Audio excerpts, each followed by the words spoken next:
আসসালামু আলাইকুম। দৈনিক সত্যের ডাক অনলাইন নিউজে সবাইকে স্বাগতম। নারায়ণগঞ্জ বরফকল এলাকার শীতলক্ষা হাউজিং থেকে নারায়ণগঞ্জ সদর মডেল থানার একটি বিশেষ অভিযানে মধ্যরাতে সন্ত্রাসী রায়হান অস্ত্রসহ গ্রেফতার হয়েছে।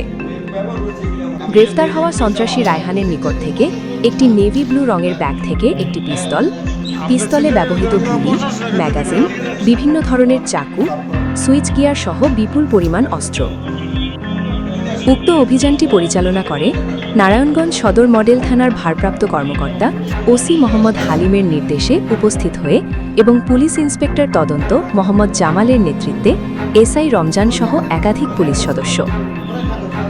গ্রেফতার হওয়া সন্ত্রাসী রায়হানের বিরুদ্ধে দুটি ভিন্ন ধারায় একটি অস্ত্র আইনে ও আরেকটি অবৈধ বিদেশি পিস্তল নিজ হেফাজত রাখার দায়ে পৃথক মামলা দায়ের করা হবে বলে নিশ্চিত করেছেন নারায়ণগঞ্জ সদর থানার একাধিক সদস্য।